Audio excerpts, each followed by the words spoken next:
Hi everyone, today we're going to be talking about the best equipments after the balance changes in the February 2025 update.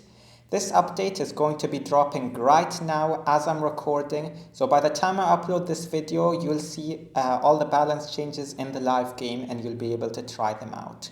We're going to be talking here about 5 main strategies which are very common, and those are going to be the Sui Root Riders, the RC Walk with the Root Riders, the Fireball Super Witches, Fireball into Rocket Balloons, and then the RC Walk with the Dragons. So first we're going to be going over all of the King equipments for these strategies, as you see on the chart, and then we're going to be going one by one through the Queen equipments, and then the Warden equipments, and then the Royal Champion equipments. And this will let us see how the balance changes affect some things like the Spiky Ball and Earthquake Boots, whether they're still usable in every single strategy, or some strategies maybe have different combinations that might be better now after the new balance changes. So let's get into it. So let's start off with the King equipment, and the first strategy we have is the Sui Root Riders. And I believe for the Sui Root Riders, the best King equipment is the Giant Gauntlet with the Rage Vial. The reason for this is because you send the King into one compartment and you just want him to take it out to set a nice funnel for the rest of your army. Now that the Spiky Ball and Earthquake Boots can't one-shot practically every defense, they are going to struggle a little bit when you just want the King to take out one compartment, while the Giant Gauntlet with Rage Vial is going to be splashing all the defenses and completely destroying them. Now, next we have the Royal Champion Walk, the RC Walk with the Root Riders. Now, for this, I also picked the Giant Gauntlet with the Rage Vial. The reason I did this is because the Root Riders open up all the walls, and in this strategy, you have the King with the Root Riders in the core, because the Royal Champion funnels one side with the RC Walk, and then the Queen might funnel the other side, or you might recall the Royal Champion and use her to help funnel. But either way, the King is going to be in the core. And although the Spiky Ball and Earthquake Boots was great at one-shotting everything in the past, now this isn't going to be the case. So the Giant Gauntlet with the Rage Vial is going to make the King very tanky, and he'll be able to tank for all of your troops and deal insane splash damage. The next strategy after this we have is going to be the Fireball into Super Witches. And for this strategy, I actually picked the Earthquake Boots with the Spiky Ball as the King equipment. The reason in this case I picked the Spiky Ball with the Earthquake Boots is because with Super Witches you actually need the King to open up the walls and deal some damage. With the Root Riders, as you saw earlier, the Root Riders open the walls themselves, so they don't really need the Earthquake Boots. But the Fireball Super Witches really do need it. And you can also bring an extra Earthquake into the core to just help the Spiky Ball and Earthquake Boots one-shot everything like they did in the past. If you saw some pro players like Stars, he was able to do Fireball Super Witch attacks while swagging a lot of spells. So I'm sure bringing an extra Earthquake in this time with your army won't be such a big deal. Also, in terms of bringing extra spells, with the Sui Root Riders, when you want to bring the Giant Gauntlet with the Rage Vial, you can also bring a jump spell to help the Gauntlet get its maximum value, if you like, or maybe not, whatever you decide to do. Now the next thing we have is the Fireball into Rocket Balloons. And here you might be surprised again, but I picked the Earthquake Boots and the Spiky Ball. The reason for this is because this combination is very important for the King to open the walls for the Archer Queen, so she can go into new compartments and then she can do the real damage with her Magic Mirror, Healer Puppet, and then just rage her up and she'll just be destroying everything. So we can see here how the Spiky Ball and Earthquake Boots are great when you just want the King to open up some walls. And now the fifth strategy we have is the RC Walk with the Dragons. And here I have 2 combinations for you guys. First we have the Spiky Ball with the Earthquake Boots, which is one good option. Now of course note that I didn't put the Minion Prince in this ranking because he only had 2 equipments. With the update he got a third one, but we're not exactly sure how it's going to be used. But either way, I'm just talking about if you decide to bring the King instead of the Minion Prince with these strategies. And it is totally viable to bring the king with the RC walk into dragons. And if you wanted to do that, you can go with a spiky ball and earthquake boots once again on the king to help open up the walls for the queen to follow and deal the real damage. But another interesting option is the spiky ball with the snake bracelet. Now, why could this be good? If you're going to use RC Walk with the dragons, you can often use the Royal Champion with the Phoenix, because on these long Spirit Walks, sometimes the Spirit Fox can die and not get great value. But with the Phoenix, the Royal Champion, you can keep invising her and she won't take much damage along the way. So since you have that, you can use a Spirit Fox on the king actually. And because of that, he can take a bit of damage, spawn some snakes to tank, and then go invisible to make sure that he's not taking the damage anymore, but instead the snakes are going to be taking the damage. And then he comes visible again, he might be hit by some splash or something somewhere, but he'll be spawning more snakes, then going invisible, and he'll have some great tanking potential. And then the spiky ball is just there to make sure he deals some extra damage along the way. Next up, we have the queen equipments. And although there was a lot to say with the king equipments, the queen unfortunately doesn't have much more to say. So I'll reveal them all at once, and as you can see, it's mainly the giant arrow with the healer puppet, and with one strategy, it's the magic mirror with the healer puppet. So just to give you a quick explanation, in Legends League there are a lot of invisibility tower bases these days, so the giant arrow is great at triggering those invisibility towers.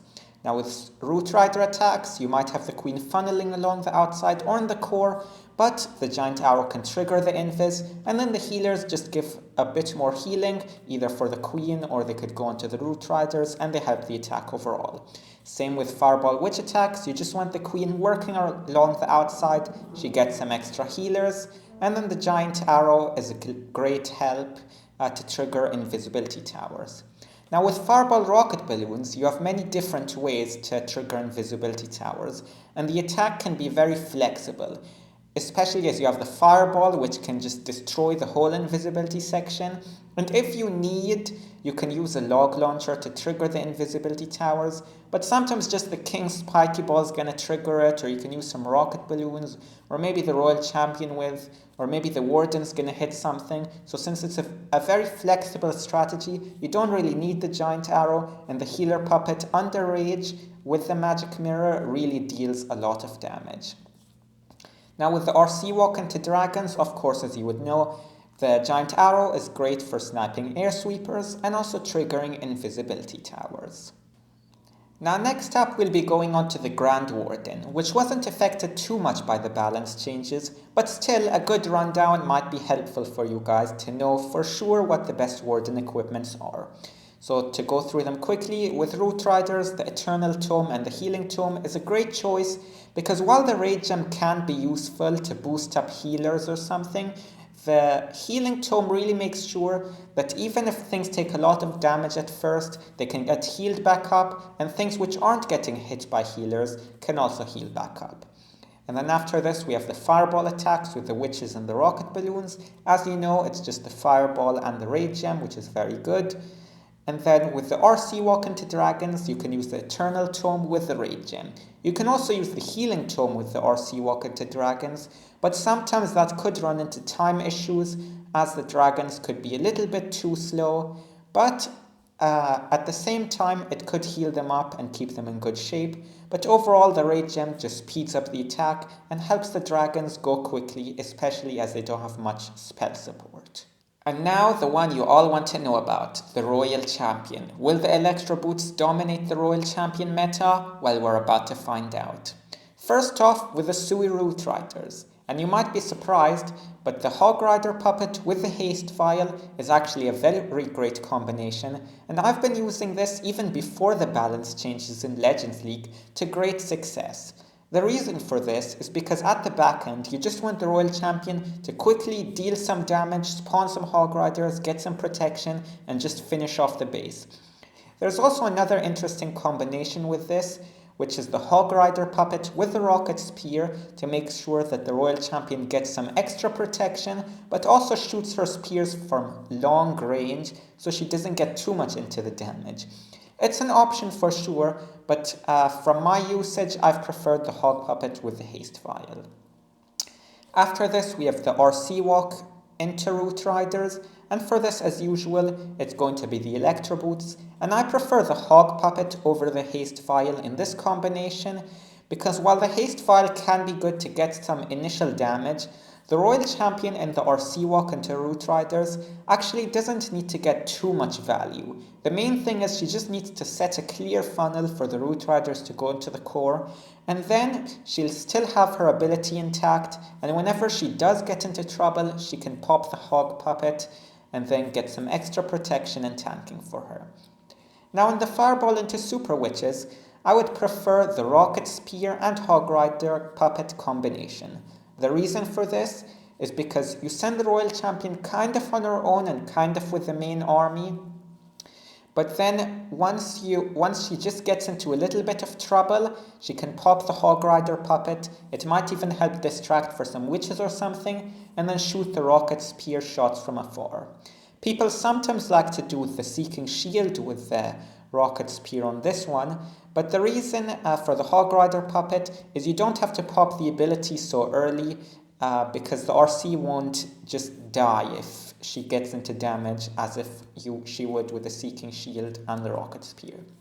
But in the next strategy we have the Fireball into Rocket Balloons. The Seeking Shield with the Rocket Spear is actually a great combination because you just want the Royal Champion to go into the core or something, maybe as a backhand support, just deal a bit of damage with her ability, kill some things from afar, and then you can quickly tank for her with some rocket balloons, or maybe she'll be combined with any of the other heroes to get a bit of extra damage. It's a very flexible strategy, and this equipment choice fits well for it. Finally, we have the RC walk into Dragons. Of course, we have the Electro Boots for this one, and you can use the Haste Vial or the Rocket Spear. I think the Rocket Spear is a very great choice though, because the Royal Champion is able to do some great damage from afar, and if you just bring one extra Earthquake, she can quickly take down a lot of defenses before transitioning into the Electro Boot charge, and then you can just, as usual, drop invisibility spells and protect her forever until she gets some insane value. So just as some final quick notes about these balance changes, yeah, the Vamp Stash was buffed, but it's not really a great choice. Maybe you can use it with a Snake Bracelet for some tanking in, I don't know, maybe Queen Charge Hybrid or something, but it's not really a meta strategy at the moment, so it might not be very common to use. Another thing is, the Electro Boots did get nerfed, but they're still super strong. So I hope you enjoyed this video, you found it very useful for you. If you did, make sure to subscribe to the channel. I'll be making lots of nice, great guides as more things come into the game, or as I find useful things to talk about and teach you guys about. So thanks a lot, and bye-bye.